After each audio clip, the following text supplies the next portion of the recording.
नमस्कार दोस्तों, study with Dev channel में आपका स्वागत है। दोस्तों, पिछले वीडियो में हम देख रहे थे उत्तर प्रदेश की शिक्षा व्यवस्था तथा कुछ अनुसूचित जनजाति यानी एसटी पे चर्चा किए थे। आइए देखते हैं दोस्तों, उत्तर प्रदेश के 60 नोट्स में पत्रकारिता और साहित्य पे चर्चा करते हैं। दोस्तों, कभी कभी इस चैप्टर से भी एक आध क्वेश्चन पूछ लेते हैं। तो पत्रकारिता और साहित्य, हिंदी राजभाषा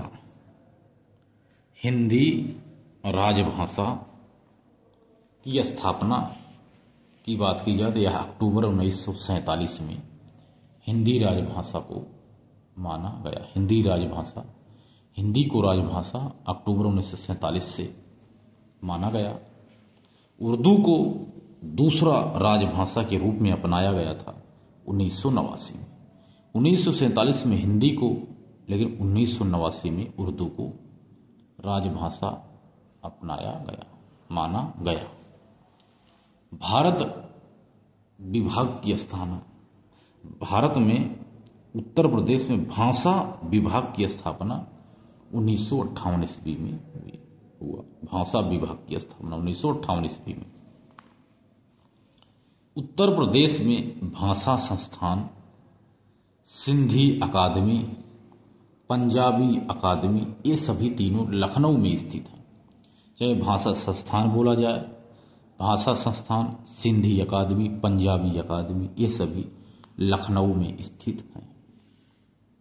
उत्तर प्रदेश में हिंदी संस्थान, उर्दू अकादमी, संस्कृति अकादमी संस्थान, ये सभी भी लखनऊ में ही स्थित है।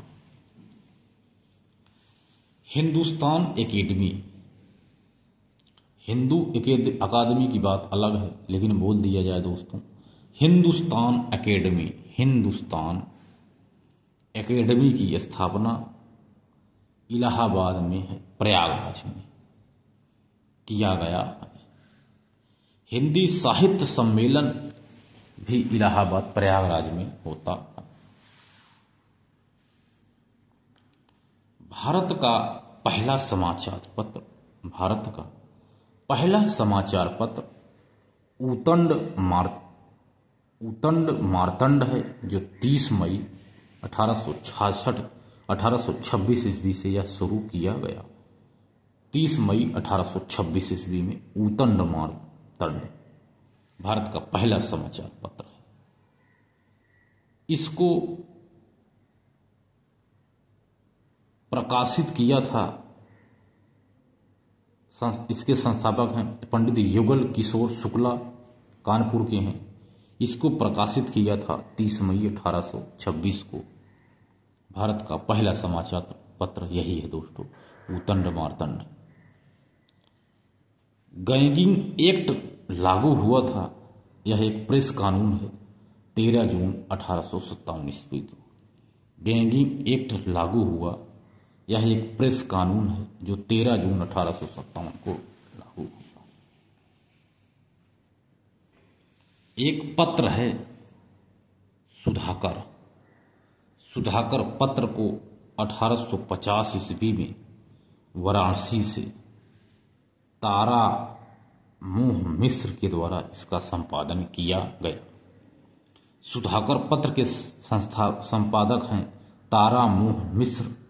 वाराणसी से इन्होंने 1850 ईस्वी में इसको वहां से संपादन किया। इसका तत्वबोधनी 1865 ईस्वी में बरेली से गुलाब शंकर ने इसे संपादित किया। तत्वबोधनी को गुलाब शंकर ने। हिंदी प्रदीप 1877 ईस्वी में इलाहाबाद से बालकृष्ण भट्ट ने इसको संपादित किया। कवि वचन सुधा 1887 ईस्वी में बनारस से भारतेंदु हरिश्चंद्र ने इसका संपादन किया था। सरस्वती पत्र 1900 ईस्वी में यह प्रयाग से चिंतामणि महावीर प्रसाद द्विवेदी ने इसका संपादन किया। हंस पत्र 1930 ईस्वी में वाराणसी से मुंशी प्रेमचंद ने संपादित किया। प्रभा 1930 में वाराणसी से ही गणेश शंकर ने ही इसे संपादित किया।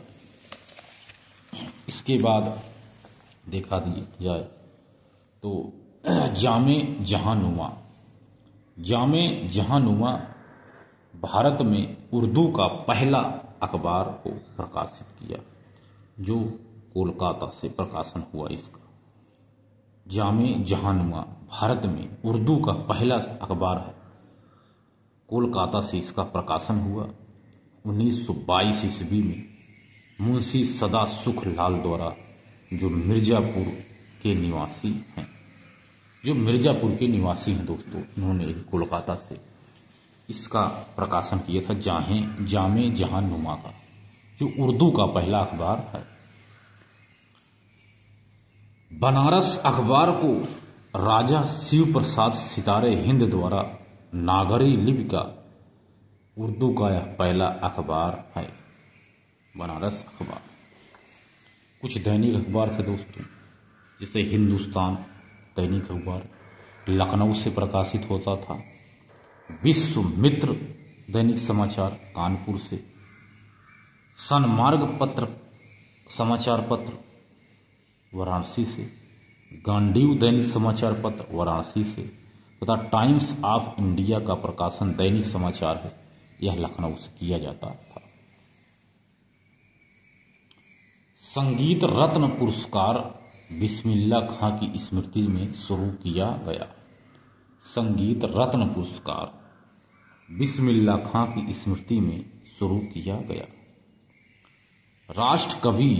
राष्ट्रकवि मैथिली शरण गुप्त को कहा जाता है, राष्ट्रकवि मैथिली शरण गुप्त को। प्रकृति का सुकुमार कवि सुमित्रानंदन पंत को कहते हैं, प्रकृति का सुकुमार कवि।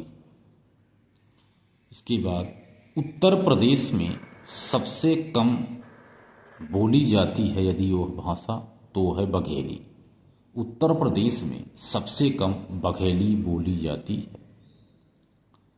कवियों का कवि यानी कवियों की कवि तुलसीदास जी को कहा जाता है, कवियों का कवि तुलसीदास जी को माना जाता है।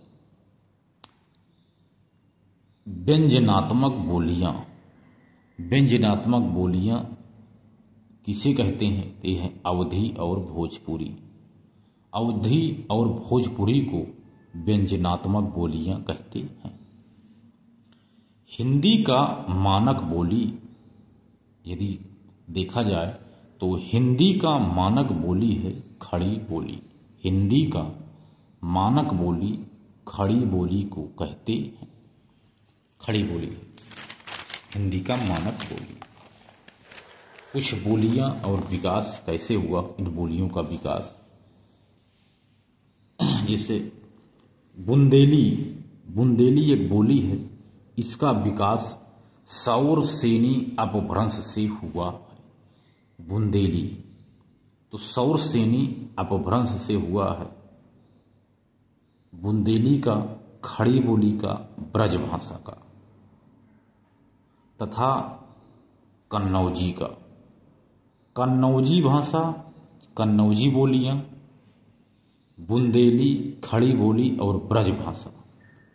बुंदेली, खड़ी बोली, ब्रजभाषा और कन्नौजी को देखा जाए तो इनका विकास सौरसेनी अपभ्रंश से हुआ। एक है अवधी बोली, भोजपुरी और बघेली। अवधी, भोजपुरी और बघेली। बुंदेली सौर से, तो बघेली अर्धमागधी अपभ्रंश से।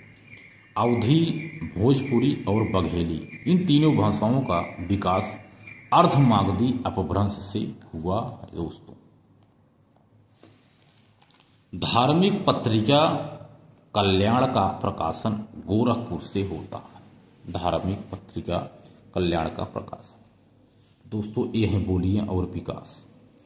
खड़ी बोली, बुंदेली और ब्रजभाषा। बुंदेली, खड़ी बोली, ब्रजभाषा, कन्नौजी, सौरसेनी अपभ्रंश से इनका विकास हुआ है। और अवधी, भोजपुरी, बघेली का विकास अर्धमागधी अपभ्रंश से हुआ है। तो दोस्तों मिलते हैं और बेहतरीन क्लास में, तब तक के लिए धन्यवाद।